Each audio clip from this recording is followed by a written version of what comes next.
Hello, আসসালামু আলাইকুম everyone. আমি Sadia Ahmed, global consultancy and lawyers চেম্বারে Dhaka office global consultancy BD থেকে আজকে আপনাদের সাথে আবার লাইভে চলে আসছি ইউকে স্টুডেন্ট ভিসার যে প্রসেস বা ডিটেলস, ডকুমেন্টস সব কিছু নিয়ে। স্টুডেন্ট ভিসার যে অ্যাপ্লিকেশন থেকে শুরু করে একদম ভিসা অ্যাপ্লিকেশন পর্যন্ত সব ধরনের হেল্প আমরা আপনাদের করে থাকি। তো আজকে সব ধরনের ডিটেলস নিয়ে আলোচনা করার জন্য আমি চলে আসছি আবার। আপনারা একটু জয়েন হতে থাকেন। আর হচ্ছে আপনাদের কোয়েশ্চেন প্রতিদিন কিন্তু আপনাদের থেকে অনেক ধরনের কোয়েশ্চেন্স পাই। তো আপনাদের আরও যা যা কোয়েশ্চেন আছে, দেখা যায় কি কিছু কিছু কোয়েশ্চেনের অ্যান্সার আমি ইনস্ট্যান্ট লাইভে দিতে পারি না। কিছু কিছু কোয়েশ্চেন অ্যান্সার আপনাদের যার কারণে জানা হয় না, তো কোয়েশ্চেনগুলো একটু তাড়াতাড়ি করে ড্রপ করে দিবেন। সেই ড্রপ করে দিলে যেটা হবে যে আমি আপনাদের অ্যান্সারগুলো সাথে সাথে দিয়ে দিতে পারবো। আপনারা জয়েন হতে থাকেন। আর হচ্ছে কি আপনাদের যে কোয়ারিজগুলো, কোয়েশ্চেন্সগুলো সেগুলো হচ্ছে আমাদের ইনবক্স করতে থাকে। আর আজকে কিন্তু আমরা মেইনলি আপনাদের সাথে ডিসকাস করব অ্যাভিয়েশন উইথ এয়ারপোর্ট ম্যানেজমেন্ট এই সাবজেক্টের বিষয়। কাজ গত কিছুদিন ধরে আমাদেরকে বেশ কিছু স্টুডেন্টরা নক করছে যারা হচ্ছে আপনার aeronautical engineering, aerospace engineering, aviation management, airline management এই ধরনের সাবজেক্ট। এগুলো কিন্তু বাংলাদেশের জন্য খুব একটা রেয়ার সাবজেক্ট, বা বলবো না যে অ্যাজ ইউজুয়াল স্টুডেন্টরা কিন্তু এই সাবজেক্ট পড়তে যেতে চায় না, বাট অনেকেই আছে কিন্তু পড়তে যেতে চায়, যেটা হয়তো আমরা জানি না, বা এই সাবজেক্টের ডিটেলস হয়তো আমরা জানি না, যার কারণে আমরা পড়তে চাই না। সো এই সাবজেক্টগুলোর বিষয়ে জানার জন্য কিন্তু অনেকে কোয়ারিজ করেছে। তো আমি ভাবলাম যে এই সাবজেক্টটা নিয়ে যদি আপনাদের সাথে ডিসকাস করা যায় তাহলে হয়তো সবার অ্যান্সারগুলো একসাথে দিয়ে দেওয়া যাবে। সো অ্যাভিয়েশন ম্যানেজমেন্ট কিন্তু একটা অনেক পপুলার সাবজেক্ট, অ্যান্ড এই সাবজেক্টের ডিমান্ড কিন্তু অনেক বেশি। ঠিক আছে, প্রচুর জব ফ্যাসিলিটিসও অনেক বেশি এই সাবজেক্টটা, প্লাস অনেক রিজনেবল টিউশন ফিজও সাবজেক্টটা পাওয়া যায় অ্যাভিয়েশন ম্যানেজমেন্ট। অ্যান্ড এটার similar, more or less similar আরেকটা সাবজেক্ট আছে উইচ ইজ অ্যারোনটিক্যাল ইঞ্জিনিয়ারিং। আমি বলবো না more or less, obviously aeronautical engineering পুরো একটা ডিফারেন্ট টপিক বা পুরো ডিফারেন্ট একটা সাবজেক্ট। সো আমরা হচ্ছে অ্যারোনটিক্যাল ইঞ্জিনিয়ারিং নিয়েও ডিসকাস করবো, অ্যান্ড হচ্ছে গিয়ে আপনার অ্যাভিয়েশন ম্যানেজমেন্ট, এয়ারলাইন ম্যানেজমেন্ট এই ধরনের সাবজেক্টগুলো নিয়ে ডিসকাস করবো। What is aviation management? How much does it cost? Okay. আচ্ছা, আমি হচ্ছে সবার অ্যান্সারগুলো পরে বলছি, আপনাদের অ্যান্সারগুলো। তার আগে গতকালকে যে লাইভটা ছিল আমাদের, আপনারা দেখেছেন, ওখানে আমরা কী কী ডকুমেন্টস লাগবে সেটা নিয়ে ডিসকাস করেছিলাম। ওখানে একটা কমেন্ট ছিল, যে কমেন্টের অ্যান্সার অ্যাকচুয়ালি দেওয়া হয়নি, যে ভিসা অ্যাপ্লিকেশনের সময় কী কী ডকুমেন্টস লাগে সেটা একটু আমি শর্টলি আগে বলে দিই ওনাকে। ভিসা অ্যাপ্লিকেশনের সময় আপনার সব একাডেমিক ট্রান্সক্রিপ্ট সার্টিফিকেট, দেন হচ্ছে আপনার পাসপোর্ট, আপনার IELTS, আপনার হচ্ছে ব্যাঙ্ক স্টেটমেন্টের স্ক্যান কপি, তারপরে আপনি যে IHS চার্জ দিয়েছেন সেটার একটা প্রুফ, দেন হচ্ছে আপনি টিভি টেস্ট। ঠিক আছে, আরও বেশ কিছু ডকুমেন্টস আছে, এই ডকুমেন্টসগুলো দিয়ে হচ্ছে আপনার ভিসা অ্যাপ্লিকেশনটা করতে হয়। ওকে, সো আমি এখন হচ্ছে আপনাদের আগে একটু কমেন্টগুলো করে নিই। What is aviation? Okay, aviation management is পুরো টার্মটা হচ্ছে, এখানে বিভিন্ন টার্মে আছে। একটা হচ্ছে অ্যাভিয়েশন উইথ এয়ারপোর্ট ম্যানেজমেন্ট, একটা airlines, aviation and airport management, বিভিন্ন টার্মে আছে। সো অ্যাভিয়েশন ম্যানেজমেন্টের কস্ট হচ্ছে আপনার খুব বেশি না, অ্যান্ড ইউকেতে আপনার প্রায় বেশ অনেকগুলো ইউনিভার্সিটির এই সাবজেক্টে অ্যাভেলেবেল আছে। অ্যান্ড ওদের কস্ট আপনার অ্যারাউন্ড 13,000 পাউন্ড থেকে 15 পর্যন্ত maximum university tuition fee aviation ম্যানেজমেন্টের জন্য। ঠিক আছে, অ্যান্ড আমি আপনাদেরকে কিছু কিছু ইউনিভার্সিটির নাম মেনশন করি, কোন কোন ইউনিভার্সিটির সাবজেক্ট অ্যাভেলেবেল। যেমন হচ্ছে আপনার বেডফোর্ডশায়ার ইউনিভার্সিটিতে আছে, তারপর হচ্ছে আপনার কোভেন্ট্রি ইউনিভার্সিটিতে আছে, লন্ডন মেট্রোপলিটন ইউনিভার্সিটিতে আছে, দেন হচ্ছে আপনার এরকম আরও বেশ কয়েকটা ইউনিভার্সিটি আছে যেখানে এই সাবজেক্টটা অ্যাভেলেবেল। ওকে, দেন হচ্ছে আরেকটা টার্ম আছে উইচ ইজ অ্যারোনটিক্যাল ইঞ্জিনিয়ারিং। ঠিক আছে, আমরা অনেকেই পড়তে যেতে চাই অ্যারোনটিক্যাল ইঞ্জিনিয়ারিং বা অ্যারোস্পেস ইঞ্জিনিয়ারিং। এই সাবজেক্টটা কিন্তু অনেক অ্যাভেলেবেল ইউকেতে, অ্যান্ড ওদের টিউশন ফিস রেঞ্জটা একটু হাই। আপনার দেখা যায় কি ব্যাচেলারের জন্য, ব্যাচেলার বা মাস্টার্সের জন্য আপনার অ্যারাউন্ড 13,000 বা 12,000 পাউন্ড থেকে 15,000 পাউন্ডের মধ্যে ম্যাক্সিমাম টিউশন ফিস পাওয়া যায়। আপনি যখন অ্যারোনটিক্যাল ইঞ্জিনিয়ারিং বা অ্যারোস্পেস ইঞ্জিনিয়ারিং পড়বেন তখন আপনার টিউশন ফি রেঞ্জটা একটু বেড়ে যাবে, উইচ ইজ আপনার হয়তো 16,000 পাউন্ড থেকে স্টার্ট হতে পারে। 16 থেকে শুরু করে আপনার 21,000 পাউন্ড, 24,000 পাউন্ড এরকম পর্যন্ত আছে অ্যারোনটিক্যাল ইঞ্জিনিয়ারিং। বা আমরা যারা ইন্টারেস্টেড অ্যারোনটিক্যাল ইঞ্জিনিয়ারিং করার, আমরা কিন্তু সবাই জানি যে এই সাবজেক্টের ডিমান্ড কতটা বেশি, অ্যান্ড সাবজেক্টের টিউশন ফিজের রেঞ্জটা কেমন। ওকে, আচ্ছা, IELTS কত পয়েন্ট লাগবে? IELTS কি ব্যাচেলারের জন্য আর মাস্টার্সের জন্য। যদি ব্যাচেলারের জন্য হয়ে থাকে সেক্ষেত্রে আপনার IELTS minimum 6 and non component below 5.5। যদি মাস্টার্সের জন্য হয়ে থাকে সেক্ষেত্রে আপনার IELTS 6.5, non component below 5.5। But আপনার প্রায় 12 থেকে 15টা ইউনিভার্সিটি আছে, ভালো ভালো ইউনিভার্সিটি, যারা IELTS ব্যান্ড স্কোর 6 দিয়েও কিন্তু অ্যাকসেপ্ট করে মাস্টার্সের জন্য। জব অপরচুনিটি কেমন এই সাবজেক্ট? ওকে, অ্যাভিয়েশনের জব অপরচুনিটি কেমন? অনেক হাই। আপনার ইউকেতে বেশ কিছু এয়ারলাইন্স আছে, এয়ারপোর্টস আছে, ঠিক আছে। সো আপনি ইজিলি কিন্তু একটা ভালো একটা পজিশনে এই সাবজেক্ট যদি আপনি গ্র্যাজুয়েশন কমপ্লিট করেন বা মাস্টার্স কমপ্লিট করেন, আপনি এই সাবজেক্টগুলোতে খুব ভালো জব পাবেন অ্যান্ড আপনার স্যালারিও কিন্তু খুব ভালো হবে। সো এই সাবজেক্টের ওয়ার্ক অপরচুনিটিস কিন্তু অনেক বেশি। অ্যান্ড নট অনলি ইউকে, আমি শুধু ইউকে বলবো না, আপনার যে কোনো কান্ট্রিতেই হোক না কেন, আপনি যদি অন্য কোনো কান্ট্রিতে শিফট করেন বা যে হোয়াট এভার ইট ইজ, আপনার কিন্তু তখন জব অপরচুনিটি অনেক বেশি হবে, ঠিক আছে। অ্যান্ড ইউকেতে তো অবভিয়াসলি বেশি, অ্যান্ড পৃথিবীর সব দেশেই কিন্তু এই সাবজেক্টের প্রচুর ডিমান্ড রয়েছে। ওয়ার্ক ভিসা পাওয়া,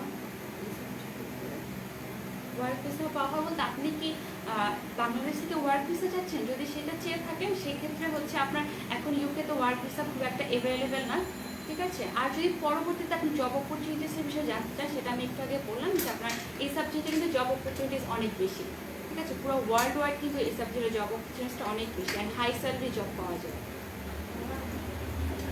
cheapest LLM tuition fee in London? Cheapest LLM tuition fee লন্ডনে আপনার অ্যারাউন্ড মিনিমাম 12,000 পাউন্ড, 12,000 পাউন্ড থেকে কিংবা কিছু হয়তো সার্চ করলে 11,000 পাউন্ডের মধ্যে পাওয়া যাবে, বাট সেটা ইনসাইড লন্ডন অ্যাকচুয়ালি হবে না, ঠিক আছে। ইনসাইড লন্ডনে আপনি যদি যেতে চান LLM এর জন্য, তাহলে আপনার টিউশন ফিজ 12,000 থেকে আপনার মিনিমাম ধরে রাখতে হবে, ঠিক আছে। 12 থেকে 14 বা 15-এর মধ্যে পেয়ে যাবেন। সো আমি যেটা বলছিলাম যে অ্যারোনটিক্যাল ইঞ্জিনিয়ারিং অ্যান্ড অ্যাভিয়েশন সাবজেক্টগুলো, অ্যাভিয়েশন বলেছি যে কোন কোন ইউনিভার্সিটিতে অ্যাভিয়েশনটা অ্যাভেলেবেল, আর অ্যারোনটিক্যাল ইঞ্জিনিয়ারিং বা অ্যারোস্পেস ইঞ্জিনিয়ারিং এটা কিন্তু আরও অনেক ইউনিভার্সিটি অ্যাভেলেবেল। যেমন আপনার অ্যাভিয়েশন বা এক্সাক্ট যদি আপনি অ্যাভিয়েশন রিলেটেড কোর্স খুঁজতে চান, তখন দেখা যায় কি 7-8টার ভালো 7-8টার বেশি ইউনিভার্সিটি অ্যাকচুয়ালি অ্যাভিয়েশন কোর্সটা রাখেনি। বাট আপনার অ্যারোনটিক্যাল ইঞ্জিনিয়ারিং যে সাবজেক্টটা বা অ্যারোস্পেস, সেটা আপনার প্রায় মোরলেস সব ইউনিভার্সিটিতে আছে, হয়তো 2-1টাতে নেই, বাট আপনার 85 to 87% ইউনিভার্সিটি কিন্তু অ্যারোনটিক্যাল বা অ্যারোস্পেস কোর্সটা কভার করে। সে কথা হয়তো টিউশন ফিটা একটু বেড়ে যায়, বাট আপনার কিন্তু আলটিমেটলি গ্র্যাজুয়েশন বা পড়াশোনা শেষ হওয়ার পর আপনার কিন্তু জব অপরচুনিটিস অনেক বেশি থাকে, আর হচ্ছে আপনার জব অপরচুনিটির পাশে আপনার স্যালারিটা অনেক বেশি থাকে, ঠিক আছে। Can I get scholarship on the course? Scholarship actually অনেক কিছুর উপর ডিপেন্ড করে। অনেকে জিজ্ঞেস করে যে কত পার্সেন্ট স্কলারশিপ পাওয়া যাবে বা কতটুকু স্কলারশিপ দিবে, ঠিক আছে। স্কলারশিপে ডিপেন্ড করে ফার্স্ট অফ অল আপনার academic result, second of all আপনার IELTS এর স্কোর কত আছে, অ্যান্ড থার্ডলি ওরা দেখে কি আপনি কি বাংলাদেশে আগে কোথাও স্কলারশিপ পেয়েছেন, আপনার আগে বাংলাদেশের যে এডুকেশন ব্যাকগ্রাউন্ড, সেই ব্যাকগ্রাউন্ডে আপনি কি কোনো স্কলারশিপ পেয়েছেন কিনা, এগুলো দেখে তারপর হচ্ছে আপনাকে, যদি সব ঠিকঠাক থাকে বা আপনার যদি কোয়ালিফিকেশন অনেক হাই থাকে, সেক্ষেত্রে একটা ডিসকাউন্ট, অ্যাকচুয়ালি স্কলারশিপ বলবো না, একটা ডিসকাউন্ট ইউনিভার্সিটি দিয়ে দেয় স্টুডেন্টকে। Okay, what is HR or MBB? What's about HR? আচ্ছা, হিউম্যান রিসোর্স ম্যানেজমেন্ট আর MBA ফি হচ্ছে আপনার অ্যারাউন্ড 13,000 পাউন্ড থেকে বা 12,900 পাউন্ড থেকে শুরু করে 14-15,000 পাউন্ডের মধ্যে কিন্তু HR বা MBA কোর্সগুলো পাওয়া যায় বিভিন্ন ইউনিভার্সিটিতে। অ্যান্ড এটা কিন্তু খুব একটা বেশি আহামরি এক্সপেন্সিভ টিউশন ফিজ না, আমি মনে করি খুবই কিন্তু রিজনেবল একটা প্রাইসের মধ্যে MBA বা হচ্ছে আপনার HR এর যে কোর্সগুলো এগুলো পাওয়া যায়, both at outside and inside London. Is outside London any cheaper than outside London? খুব একটা ডিফারেন্ট না আপনার আউটসাইড ইনসাইডের মধ্যে। আপনার আউটসাইড লন্ডন বা ইনসাইড লন্ডন ইউনিভার্সিটির মধ্যে কিন্তু খুব আহামরি বা খুব চোখে পড়ার মতো কোনো ডিফারেন্ট এই টিউশন ফিজের মধ্যে। যেটা হচ্ছে আপনার যদি আউটসাইড লন্ডন হয় সেক্ষেত্রে যদি লিভিং কস্ট আপনার একটু কম হয়, অ্যান্ড ইনসাইড লন্ডন হয়তো লিভিং কস্ট একটু বেশি হয়, বাট আপনার টিউশন ফিজের মধ্যে খুব বেশি ভ্যারিয়েশন নেই। এবার এই যে সবগুলো ইউনিভার্সিটির টিউশন ফিজ আপনার 12,000 পাউন্ড থেকে শুরু করে 16,000 পাউন্ডের মধ্যে হয়ে থাকে অ্যাভারেজ টিউশন ফিজ যেটা, ঠিক আছে। সো হয়তো আপনার 1,000 1000 পাউন্ড বা 1200 পাউন্ড 1500 পাউন্ড এরকম ডিফারেন্ট হয়ে থাকে, বাট খুব একটা যে চোখে পড়া যে হ্যাঁ ইনসাইড লন্ডন অনেক বেশি এক্সপেন্সিভ অ্যান্ড আউটসাইড অনেক চিপ এরকম কিছুই না, ঠিক আছে। বাংলাদেশে জব অ্যাভেলেবেল, বাংলাদেশে কি জব অ্যাভেলেবেল অ্যাকচুয়ালি বলতেন যদি আপনার কোয়েশ্চেনটা এরকম হয় যে এই সাবজেক্ট রিলেটেড বাংলাদেশে জব অ্যাভেলেবেল কিনা, হ্যাঁ তাহলে বাংলাদেশে অ্যাভেলেবেল, বাট অ্যাকচুয়ালি আমি বুঝতেছেন আপনি একটু ডিটেলসে যদি লিখেন যে আপনি কি জানতে চাচ্ছেন, কোয়েশ্চেনটা একটু ডিটেলসে লিখবেন যে আপনি কোন ধরনের জবের কথা জানতে চাচ্ছেন বা কোন সাবজেক্টের, তাহলে আমি বলবো। How much do I have to pay before going to UK? Okay, before going to UK, you have to pay 50% of your tuition fees, then your visa fee, health charge and TV bills. So in total আপনার আনুমানিক 7 লাখ আর 7.5 লাখের মতো একটা amount আসে in average. এটা actually depend করে পুরোপুরি আপনার টিউশন ফিজের উপরে, বাট অ্যাভারেজ ক্যালকুলেশন করলে আপনার 7 to 7.5 লাখের মতো একটা অ্যামাউন্ট আসে, ঠিক আছে।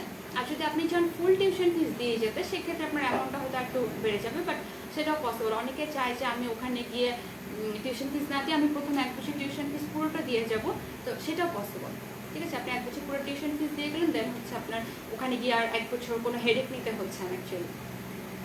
অ্যান্ড আমরা অ্যাকচুয়ালি স্টুডেন্টকে সাজেস্ট করি যে 1 বছর টিউশন ফিসটা দিয়ে যাওয়ার জন্য অথবা 50% দিয়ে গিয়ে বাকি 50% ভিসা হওয়ার পরে বা আপনার ক্যাশ থাকার জন্য, মানে মোটামুটি 1 বছর টিউশন ফিসের একটা ব্যাকআপ রাখার জন্য স্টুডেন্টদেরকে সাজেস্ট করি। সেক্ষেত্রে স্টুডেন্টদের পরবর্তীতে কোনো ধরনের প্রবলেম ফেস করতে হয় না, বা তাদের জন্য ফার্স্ট পরের যে টিউশন ফিসগুলো ম্যানেজ করা খুব বেশি ইজি হয়ে যায়। টিউশন ফিস পুরো পে করতে অ্যাজ আই সেড মাত্র পুরোটা পে করতে হয় না, আপনার 50% টিউশন ফিস পে করতে হয় আপনার প্রথমে, দেন হচ্ছে আপনার অ্যাপ্লিকেশন সব কিছু হয়ে যাওয়ার পরে ভিসা পেয়ে যাওয়ার পরে আপনি চাইলে বাকি 50% পে করতে পারেন, কিংবা আপনি চাইলে বাকি 50% ইউকেতে যাওয়ার পরে ইনস্টলমেন্টে ওখানে লেখা থাকবে আপনার অফার লেটারে যে আপনার কতটুকু কত ডিউরেশন পর আপনার কতটুকু পে করতে হচ্ছে, আপনি সেগুলো পে করতে পারেন। বাট আমরা প্রেফার করি ফার্স্ট ওয়ানের টিউশন ফিসটা ব্যাকআপ রেখে দেওয়া, ঠিক আছে, বা আপনার কাছে থাকার যে ফার্স্ট ওয়ানের টিউশন ফিস নিয়ে আপনার যেন কোনো ওয়ারিজ না করতে হয়, ঠিক আছে। তো আপনাদের আরও কোয়েশ্চেন থাকলে জানাবেন। আর অনেকে হচ্ছে কি বিভিন্ন সাবজেক্টের বিষয়ে জানতে চান, আমাকে কাইন্ডলি একটু জানাবেন যে আপনারা কোন কোন সাবজেক্টের বিষয়ে জানতে চাচ্ছেন, তাহলে ওই সাবজেক্টগুলো নিয়ে যদি ডিসকাস করা যায় তাহলে দেখা যায় কি অনেকেই জানতে পারেন সাবজেক্টগুলোর ডিটেলস, ঠিক আছে, রিকোয়ারমেন্ট, টিউশন ফিস, এভরিথিং।